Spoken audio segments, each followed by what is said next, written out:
Hello there! I'm so glad that you could join us. Today we're continuing to read The Lion, the Witch, and the Wardrobe. So we just finished chapter 11, where all of winter started to melt and spring started to arrive, and the dwarf and the witch knew that that meant that Aslan was on the move. So now we're beginning chapter 12, Peter's first battle. While the dwarf and the white witch were saying this, miles away the beavers and the children, so you remember Peter, Susan, and Lucy are walking with the beavers to try and find Aslan. We're walking on hour after hour into what seemed like a delicious dream. Long ago they had left the coats behind them. And by now they had even stopped saying to one another, "Look, there's a kingfisher!" Or, "I say, bluebells!" Or, "What a lovely smell!" Or, "Just listen to that thrush!" They walked on in silence, drinking it all in, passing through patches of warm sunlight, into cool green thickets, and out again into wide mossy glades, where tall elms raised the leafy roof far overhead, and then into dense masses of flowering currant, and among hawthorn bushes where the sweet smell was almost overpowering. They had been just as surprised as Edmund when they saw the winter vanishing, and the whole wood passing in a few hours or so from January to May. They hadn't even known for certain, as the witch did, that this was what would happen when Aslan came to Narnia. But they all knew that it was her spells which had produced the endless winter, and therefore they all knew that when this magic spring began, that something had gone wrong, and badly wrong, with the witch's schemes. And after the thaw had been going on for some time, they all realized that the witch would no longer be able to use her sledge. After that, they didn't hurry so much, and they allowed themselves more rests and longer ones. They were pretty tired by now, of course, but not what I'd call bitterly tired. Only slow and feeling very dreamy and quiet inside, as one does when one is coming to the end of a long day in the open. Susan had a slight blister on one heel. They had left the course of the big river some time ago, for one had to turn a little to the right, that meant a little to the south, to reach the place of the stone table. Even if this had not been their way, they couldn't have kept to that river valley once the thaw began, for with all that melting snow, the river was soon in flood, a wonderful, roaring, thundering yellow flood, and their path would have been under water. And now the sun got low, and the light got redder, and the shadows got longer, and the flowers began to think about closing. "Not long now," said Mr. Beaver, and began leading them uphill across some very deep, springy moss. It felt nice under their tired feet. In a place where only tall trees grew very wide apart. The climb, coming at the end of the long day, made them all pant and blow. And just as Lucy was wondering whether she could really get to the top, and without another long rest, suddenly they were at the top, and this is what they saw. They were on a green, open space from which you could look down on the forest, spreading as far as one could see in every direction, except right ahead. There, far to the east, was something twinkling and moving. "By gum!" said Peter to Susan. "The sea!" In the very middle of this open hilltop was the stone table. It was a great, grim slab of gray stone, supported on 4 upright stones. It looked very old, and it was cut all over with strange lines and figures that might be letters of an unknown language. They gave you a curious feeling when you looked at them. The next thing they saw was a pavilion pitched on one side of an open place. A wonderful pavilion it was, and especially now, when the light of the setting sun fell upon it, with sides of what looked like yellow silk, and cords of crimson, and tent pegs of ivory, and high above it, on a pole, a banner which bore a red rampant lion fluttering in the breeze, which was blowing in their faces from the far-off sea. While they were looking at this, they heard a sound of music on their right, and turning in that direction, they saw what they had come to see. Aslan stood in the center of a crowd of creatures who had grouped themselves round him in the shape of a half-moon. There were tree women there, and well women, dryads and naiads they used to call them in our world, who had stringed instruments. It was they who had made the music. There were 4 great centaurs. The horse part of them looked like huge English farm horses, and the man part was like a stern but beautiful giant. There was also a unicorn, and a bull with the head of a man, and a pelican, and an eagle, and a great dog, and next to Aslan stood 2 leopards, of whom one carried his crown, and the other his standard. So there is the great lion Aslan, and there are all the creatures around him. So up there, that's a centaur. That's what a centaur looks like. They're half man and half horse. There's a unicorn with her horn, and those are the dryads and naiads, the water women and the tree women. And there's Aslan, the king of Narnia. But as for Aslan himself, the beavers and the children didn't know what to do or say when they saw him.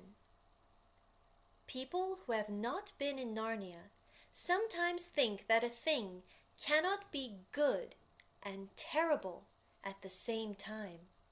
If the children had ever thought so, they were cured of it now, for when they tried to look at Aslan's face, they just caught a glimpse of the golden mane and the great, royal, solemn, overwhelming eyes, and then they found that they couldn't look at him, and went all trembly. "Go on," said Mr. Beaver. "No," said Peter, "you go first." "No, sons of Adam before the animals," whispered Mr. Beaver back again. "Susan," whispered Peter, "what about you? Ladies first." "No, you're the eldest," whispered Susan. And of course, the longer they went on doing this, the more awkward they felt. Then at last Peter realized that it was up to him. He drew his sword and raised it to salute, and hastily said to the others, "Come on, pull yourselves together." He advanced to the lion and said, "We have come, Aslan." "Welcome, Peter, son of Adam," said Aslan. "Welcome, Susan and Lucy, daughters of Eve. Welcome, he-beaver and she-beaver." His voice was deep and rich, and somehow took the fidgets out of them.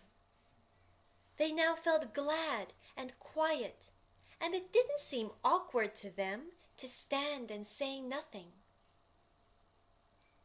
"But where is the fourth?" asked Aslan. "He has tried to betray them and join the White Witch, O Aslan," said Mr. Beaver. And then something made Peter say,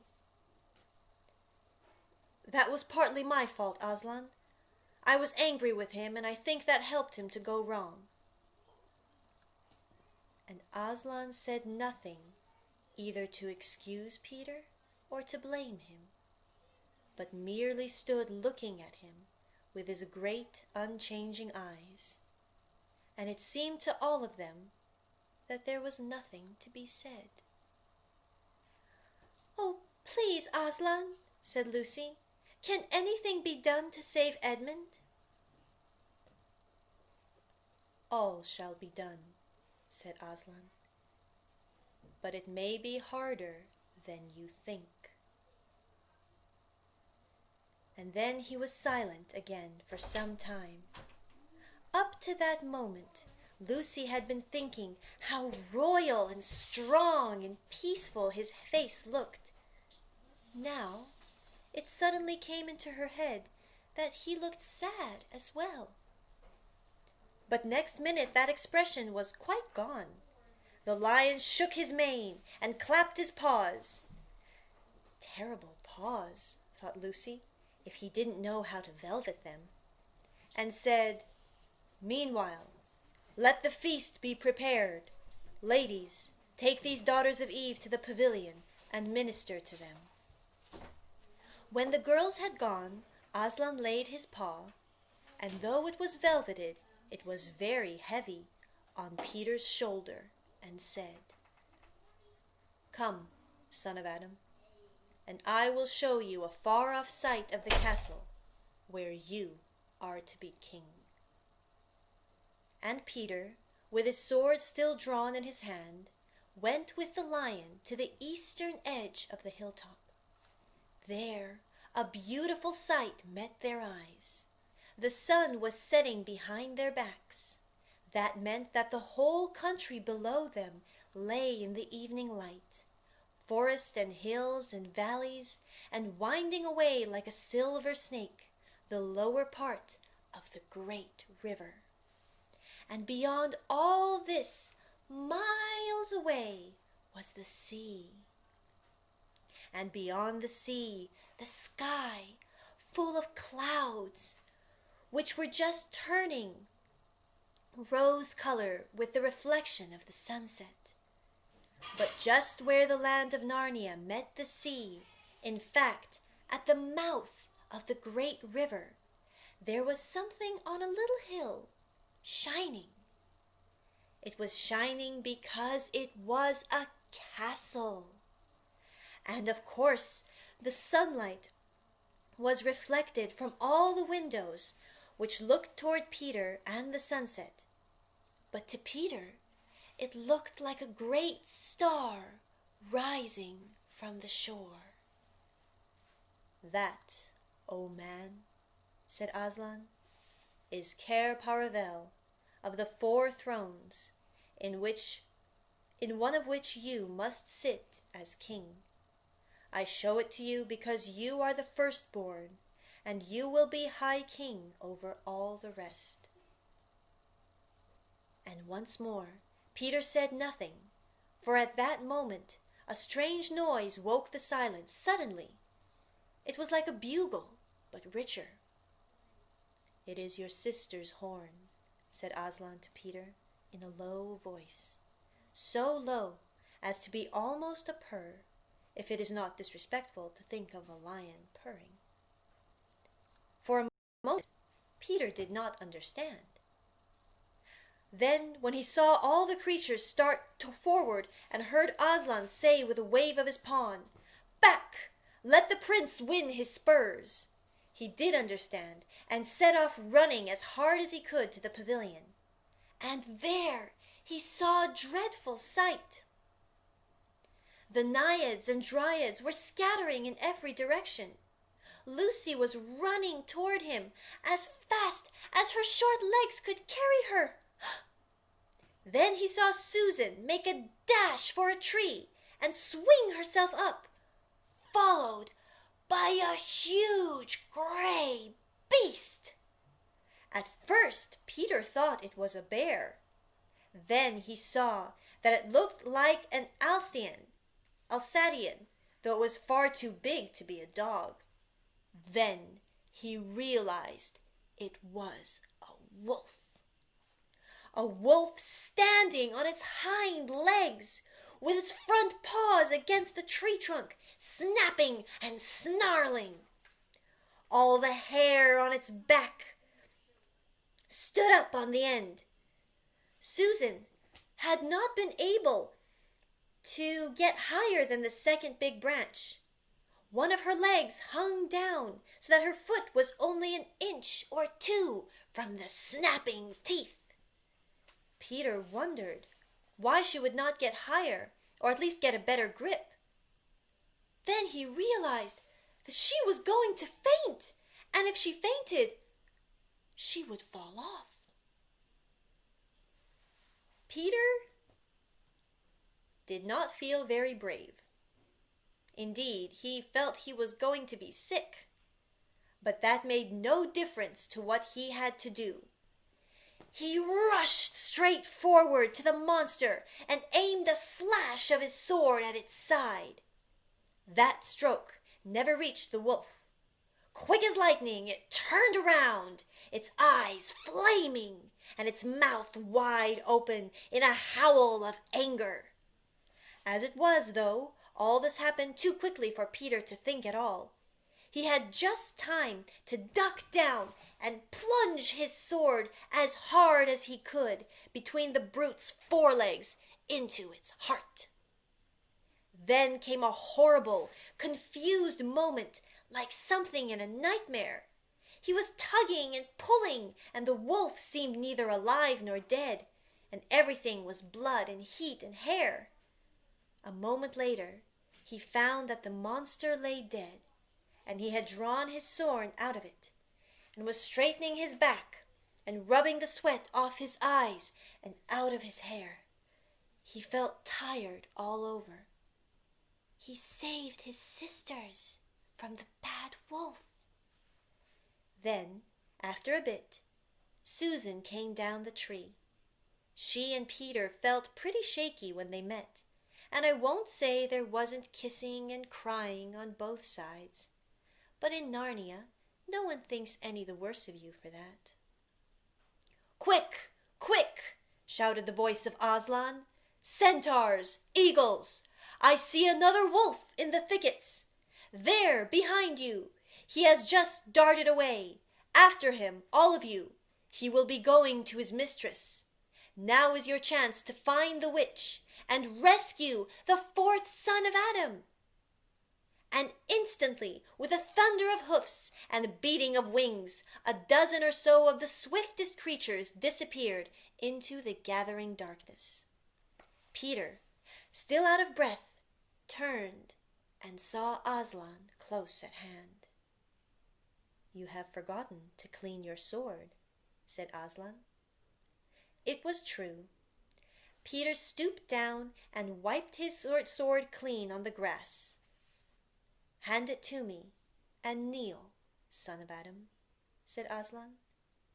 And when Peter had done so, he struck him with the flat of the blade, and said, "Rise up, Sir Peter Wolfsbane, and whatever happens, never forget to wipe your sword." "Aslan has sent all the creatures to save Edmund. Will they be able to save him from the witch? Let's find out tomorrow. I'll see you. Bye.